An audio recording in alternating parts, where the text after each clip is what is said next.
The first person who failed to recognize me was the woman who had watched me grow up through a kitchen window and across a narrow concrete courtyard. I had been carrying my own groceries since I was 12, and before that she had seen me carrying my mother's purse, my grandmother's cane, my sister's forgotten lunch, whatever anyone handed me, because I was the child who stood nearest the door and said yes before thinking. Mrs. Calder lived on the first floor of our building for so long that I could not remember a version of my life that did not include the blue glow of her television through the curtains and the smell of onions drifting up from her apartment around 5 in the evening. The day I came home from the salon, she was shaking out a small rug over the railing when she looked up and said, with absent politeness, "Are you here for Elaine?" She thought I was someone visiting my mother. She thought I was a woman she had never seen before. I remember holding a paper bag with a lipstick inside it, still warm from my hand, and feeling something split open in me so quietly that for a second I thought I might simply faint where I stood. I had imagined many versions of being seen and not seen. I had imagined laughter, pity, outrage, some dramatic recognition that would rearrange the air around me. What I had never imagined was that the first clean, undeniable proof of what I had carried all my life would arrive in such an ordinary voice from a woman in slippers, while pigeon feathers drifted across the courtyard and my hair still smelled faintly of expensive spray. "It's me," I said, and even then I almost used the old name, the one that had become a reflex in my mouth long after it stopped feeling true. Mrs. Calder narrowed her eyes, and I watched the past try to reassemble itself in her face. "Oh," she said finally, not cruelly, not kindly either, just honestly startled. "Well, look at you." People hear that sentence as admiration when they want to. I heard it as history losing its grip. I carried the groceries upstairs, knees shaking, and understood that nothing after that day could be lived the way I had lived before it, though it would take me years to understand why that one moment mattered more than the haircut, more than the makeup, more than the dress draped over the back of my chair like a promise I had not yet fully accepted. When I think about beginnings, I do not start with language. I start with fabric. My earliest private loyalties were to texture and movement long before they were to words like boy, girl, wrong, proper, or strange. My mother dried sheets on lines in summer because she said electric dryers made everything smell tired, and I used to stand beside the basket while she folded, pressing my face into pillowcases that were still cool from shade.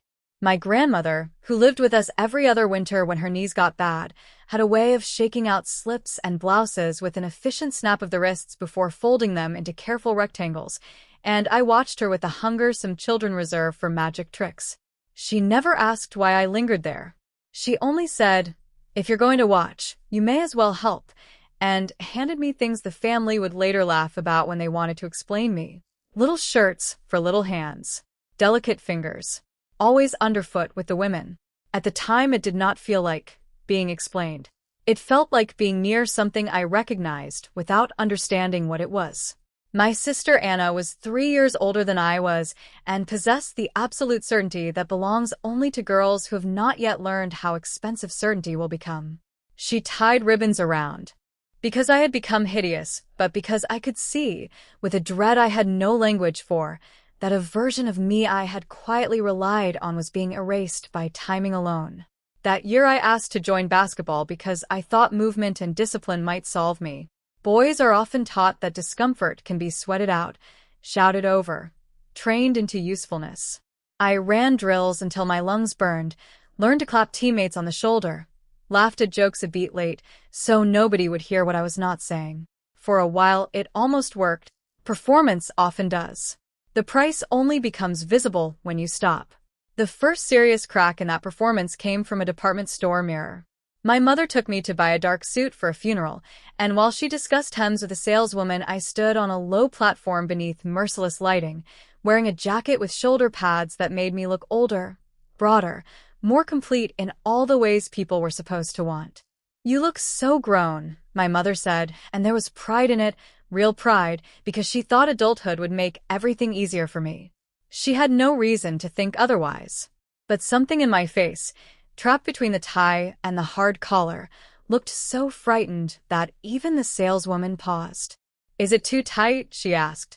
I said yes because it was simpler than saying no. It fits exactly as intended, and that is the problem.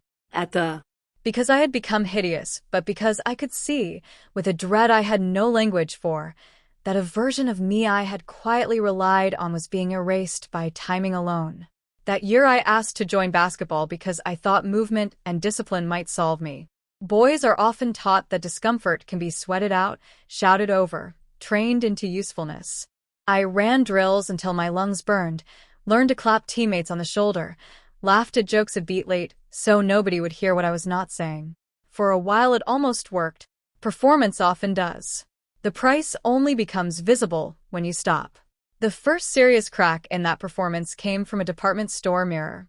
My mother took me to buy a dark suit for a funeral, and while she discussed hems with a saleswoman, I stood on a low platform beneath merciless lighting, wearing a jacket with shoulder pads that made me look older, broader, more complete in all the ways people were supposed to want. "You look so grown," my mother said, and there was pride in it, real pride, because she thought adulthood would make everything easier for me. She had no reason to think otherwise. But something in my face, trapped between the tie and the hard collar, looked so frightened that even the saleswoman paused. "Is it too tight?" she asked. I said yes because it was simpler than saying no. It fits exactly as intended, and that is the problem. at the Funeral 2 days later, relatives kept touching my shoulder as if confirming my arrival into manhood. I stood beside my father and copied his posture. Inside, I was having the distinct and terrible realization that people could applaud a disappearance if the outline left behind was familiar enough. The internet entered my life, not as freedom, but as evidence. We had one computer in the dining room, and after midnight its screen turned the tablecloth blue. I went looking for explanations that would preserve the world I knew. I searched phrases so awkward now they make my chest hurt. Why do I want to look like a girl sometimes? Why do mirrors feel wrong? Why does being called handsome make me feel sad? I was certain each question would produce an answer advising sleep, discipline, gratitude, a hobby. Instead, I found other people speaking in voices that were not identical to mine, but close enough to shake me. Diaries, message boards, grainy photographs, stories of secrecy, names changed and changed again, grief wrapped around relief. I read until my legs went numb under the table. Then I cleared the browser history with the panic of someone extinguishing evidence of a fire that had only just begun. The next morning I behaved with such exaggerated normality that Anna asked whether I had done something stupid online. "No," I said, and it was one of the first lies I told that cost me something immediately. It did not protect me from discovery. It separated me from myself. Anna left for college when I was 16, and the apartment became quieter in ways that made my mother sigh with satisfaction and made me feel as if a useful translator had gone missing. My sister had never fully understood me, but she had a gift for noticing when adults were telling themselves a convenient story. The winter after she left, I found an old cardigan of hers in the back of the linen closet, folded with off-season blankets. It smelled faintly of her vanilla lotion and the cedar blocks my mother tucked between sheets. I began taking it to the bathroom late at night, slipping it on over my t-shirt just long enough to see my arms altered, softened by drape instead of structure. One night I forgot to return it properly. My mother found it in my room draped over the desk chair. She held it up the next afternoon without accusation and asked, "Did Anna loan you this before she left?" It was such a generous question, such an open door, that I could not walk through it. I shrugged and said I'd grabbed it by mistake doing laundry. My mother looked at me for a long time, then folded it once, neatly, and put it back in the basket. She did not press. Silence can feel merciful when it first arrives. Only later do you discover how much loneliness it can contain. If adolescence had offered me one clear enemy, I might have managed better. But my family loved me, and the people who embarrassed me often did so while trying to imagine a stable future for me. My father taught me to drive in a parking lot behind a high school, hand braced against the dashboard each time I turned too sharply. My mother packed orange slices in little containers when I worked late at a grocery store after classes. Even the boys who mocked softness in others sometimes defended me in small ways, as if they sensed I was made of finer glass than they were supposed to admit. This complexity made everything harder, not easier. Resisting open cruelty can clarify a person. Resisting the shape of love when that love keeps calling you by the wrong name of your life is another matter. I graduated high school with good grades, polite manners, and a private terror that college would expose me as unfinished. On orientation day, my roommate, Devin, shook my hand, glanced at my carefully neutral clothes, and said, "You look like someone who irons his socks." I laughed, and because he meant no harm, I let him keep believing I was only meticulous. It was astonishing how often people accepted surface explanations if you delivered them with enough steadiness. College gave me two gifts I had not expected: distance and witnesses. The distance was obvious. I could walk across campus without passing anyone who had known me at 8, 12, 15.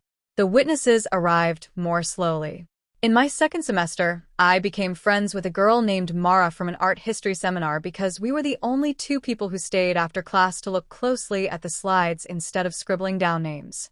She had the calm, assessing face of someone who had spent years being underestimated and had turned that oversight into a kind of power.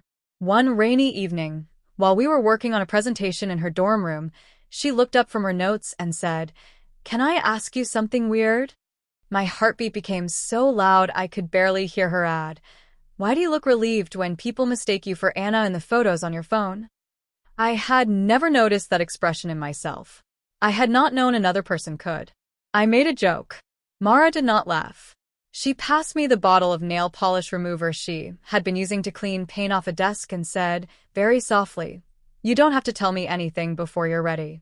I just don't think you're confused in the way you pretend to be." I went back to my room that night, unable to decide whether I had been offered rescue or ruin. For months after that, I became extremely skilled at being almost honest. I told Mara I hated mirrors sometimes. I told her certain compliments felt like insults even when they were meant kindly. I told her I had spent years feeling as if the version of me everyone relied on was assembled each morning from borrowed parts. What I did not tell her was the simplest thing, that in the deepest, least theatrical chamber of my life, I wanted to be seen and addressed differently, not temporarily, not as a costume, not as some tender eccentricity. One evening, she brushed my fringe away from my forehead and said, "You have a face that would rest if you stopped fighting it." That sentence followed me for years. The first time she did my eyebrows in her room before a costume party I had agreed to attend under protest, my hands trembled so violently she had to pause twice. We told ourselves it was a joke, an experiment, a private dare between friends. Then I looked into her mirror and felt the room go still. Nothing dramatic had happened. I was not transformed into beauty. I was simply less defended. I took it all off within an hour and spent the next week behaving as if I had touched a live wire. After college, I made what looked, from the outside, like a respectable adult life. I found work in an administrative office where competence mattered more than charisma. I answered emails promptly, learned how to calm angry callers, kept spare safety pins and painkillers in my desk. Colleagues described me as thoughtful, dependable, private. Private, in those years, functioned as a compliment and an alibi. I rented a small apartment back in the city where I had grown up because my mother said the neighborhood was safe and my father knew a super who could get me a good price. Returning felt like accepting a role in a play I had never left, only toured away from briefly. I dated a woman named Claire for almost 2 years because I loved her intelligence, her dry patience, the way she cracked pistachios with absent precision while reading. She deserved someone more present than I was able to be. I kept thinking that if I assembled enough visible markers of adult stability, the unnamed ache at the center of me would starve. Instead, it became more articulate. Claire once watched me knot a tie for a wedding and said, with no accusation at all, "You always look like you're bracing for impact when you dress up." That was the beginning of the end, though neither of us knew it then. The breakup with Claire was quiet enough to disappoint anyone who believes life-changing moments arrive with broken dishes or rain-soaked speeches. We were sitting on her sofa with untouched tea going cold on the coffee table when she said, "I think there's a whole conversation you're not having with me, because you're not having it with yourself." I should have denied it. That would have been the old reflex. Instead, I cried so suddenly and helplessly that she had to move the tea before I knocked it over. I remember how embarrassed I was, not by the tears themselves, but by their accuracy. When I finally told her that sometimes I felt like I'd spent my whole life being politely introduced to the wrong person, she closed her eyes for a second, as if something painful had resolved. "I know," she said. "Not the details. But I know I've been living with your effort more than with you."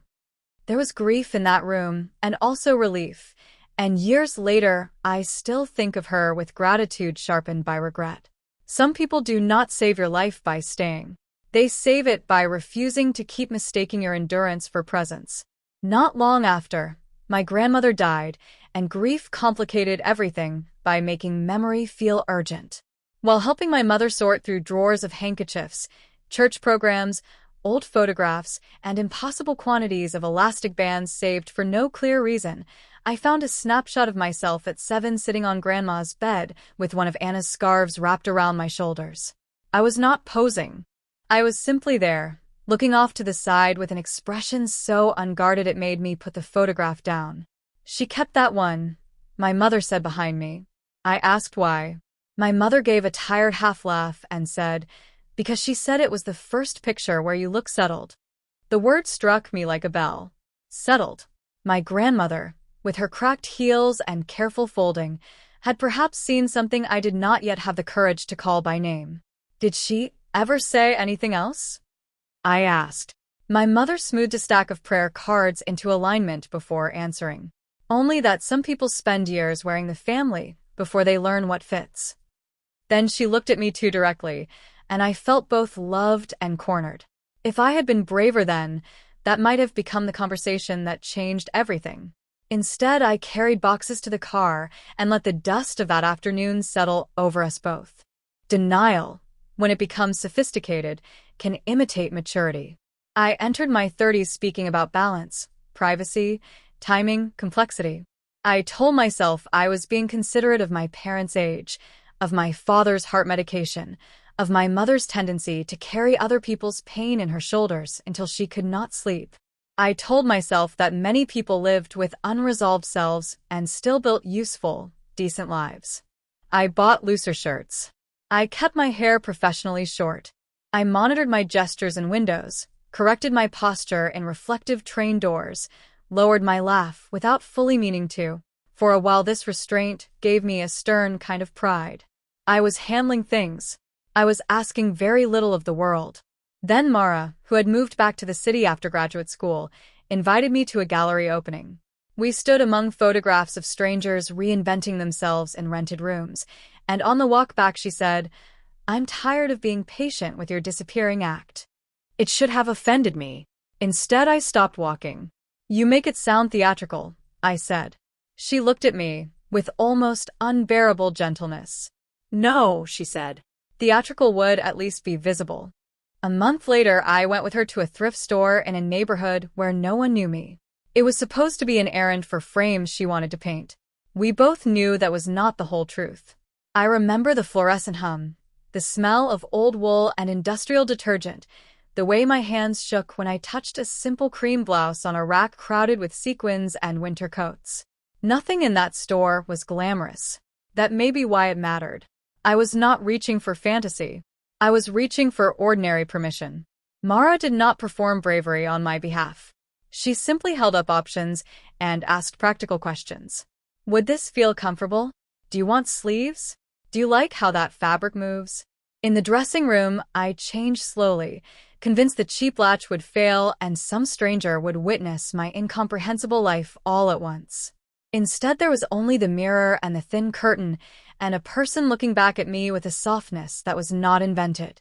I bought 2 blouses, a pair of dark jeans cut differently from any I owned, and a cardigan the color of rain. At home, I hid the bag under winter blankets, like a teenager. Then I took everything out again 10 minutes later because even secrecy had started to feel childish compared to the magnitude of what I was resisting. The first time I went out dressed in a way that aligned even partially with what I felt, I did not venture far. I walked 6 blocks at dusk to a pharmacy where the cashier barely looked at customers. It was a Tuesday. A bus sighed at the curb. Someone was arguing softly in Spanish, near the lottery machine. My hair was still short, my face undecided, my pulse so loud it seemed communal. Yet when the cashier glanced up and said, "Did you find everything, ma'am?" Without emphasis, without curiosity, my knees weakened so suddenly I had to grip the counter. She did not mean to alter my life. She was tired, doing a routine job, applying an ordinary courtesy to the person in front of her. But that small, unperformed recognition traveled through me like light entering a room that had been locked for decades. On the walk home, I cried behind a pair of sunglasses, even though it had grown dark enough to make them absurd. I also felt grief, because once a person learns the shape of relief, the old life becomes harder to excuse. Coming out to my family did not happen in one clean declaration. It happened in failed approaches, revised sentences, illnesses, birthdays, dishes washed side by side, and long retreats into practical talk. I told Anna first because by then she had children of her own and had grown into a kind of amused authority that made difficult truths slightly less frightening. We were in her kitchen after bedtime, scraping dried macaroni from plates when I said, "I think I've known something about myself for a very long time, and I'm tired of calling it confusion." She dried her hands on a towel and leaned against the sink. "I know," she said, just as Claire had once said it, and I almost laughed from the cruelty of being late to my own revelation. "Since when?" I asked. "Not details," she said. "But since the blue beret, probably." Then, because she was my sister and not a saint, she added, "I also know you can still lose years by narrating instead of deciding." It was exactly the right amount of sympathy. She did not make my life smaller by turning it into a tender mystery. She treated it like an overdue fact. My mother was harder because I loved her in the key of caution. We went for coffee near the hospital where she still volunteered twice a week, and I spent 20 minutes asking about her bunions, the church raffle, Mrs. Calder's new cat, anything but myself. Finally, she stirred sugar into an empty cup out of habit and said, "You didn't ask me here to discuss raffle baskets." I had rehearsed language about identity, history, the difference between expression and truth. In the end, what came out was simple. "I don't think I can keep living as your son." Her spoon stopped. She set it down carefully enough to make my throat ache. For a long time, she looked not at me, but at the reflection of the window behind me, as if another version of our conversation might appear there. "Have you been unhappy all this time?" she asked. It was not the question I expected, and, because it was honest, I answered honestly. "Not all the time. But I've been absent from my own life." My mother closed her eyes. When she opened them, they were wet but steady. "I wish you had trusted me sooner," she said. I did not say that trust was not the only thing fear damages. We sat with that grief between us, the grief of years misnamed, and it was the first truly adult conversation we had ever had. My father required a different vocabulary, one I did not yet possess. I told him at the apartment because he hated public scenes and loved tools, and I thought if there was a wrench in his hand, he might remember that people and pipes both sometimes require patience rather than force. He had come to fix a leak under my sink, kneeling with a flashlight between his shoulder and jaw, when I said his name in the tone that makes fathers stop pretending they are too busy. I will not make him cruel in this memory because cruelty would simplify him, and he does not deserve simplification. He listened. He sat back on his heels. He asked, "Is this because of the internet?" Which would be funny if it had not come from genuine bewilderment. Then he asked whether I was ill, whether someone had pressured me, whether I understood how difficult life already was. Underneath all of it, I could hear a deeper plea. "Tell me I have not failed to know my own child." "You haven't failed," I said, though I did not fully believe it then. "You just knew the version of me I thought you could bear." He went very still at that. He did not hug me. He did not bless me. He packed his wrench, tightened the valve one last time, and before leaving said only, "I need time." It was not enough. It was also not nothing. The makeover itself, if I am honest, was less glamorous than people imagine when they hear the word.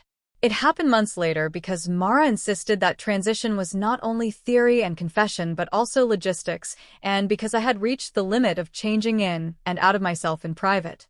She booked the appointment under the name I had begun using in whispers. I nearly canceled twice. The salon was brighter than any place where I had ever told the truth. Women moved through mirrors carrying brushes, foils, cups of tea. A young stylist with a silver ring through one eyebrow asked, "What are we doing today?" And I opened my mouth to say something modest, reversible, almost apologetic. Mara answered before I could. "We're meeting her," she said. I wanted to scold her for that confidence.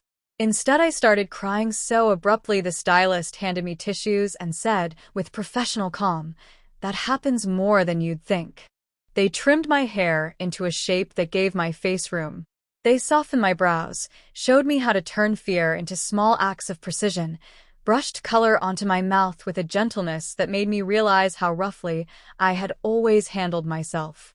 When I finally looked into the large front mirror, I did not see a stranger. I saw someone I had been interrupting for decades. And then, of course, I walked home, and Mrs. Calder did not recognize me. That was the title-ready version of the event, the story people laugh over when they want a neat image of transformation. But what stayed with me was not her surprise. It was what happened in the 3 seconds before I answer her. In those 3 seconds, I was no one to her. I was not the dutiful child from apartment 3B, not the boy who carried groceries, not the young man who held doors, not the source of old neighborhood gossip, not the object of family expectation. I was simply the woman standing in the courtyard being asked whether she was there for Elaine. Most people spend their lives terrified of becoming unrecognizable. I had spent mine terrified that recognition would keep trapping me in the wrong outline forever. On the stairs afterward, my reflection followed me in the lobby glass, unfamiliar and achingly dear. I understood that I had mistaken recognition for history, when sometimes it is only habit. The harder part came later, when appearance had to become life. My mother practiced my name privately before she used it in front of me. I know this because Anna told me she heard her saying it while washing dishes, pairing it with little domestic verbs as if setting a table in language. My father avoided pronouns with such strenuous creativity that conversations around him began to sound like badly translated instruction manuals. At first, I took every hesitation as injury. Then I began to notice the quieter forms of effort. He stopped introducing me to people altogether, rather than misintroducing me. He brought over a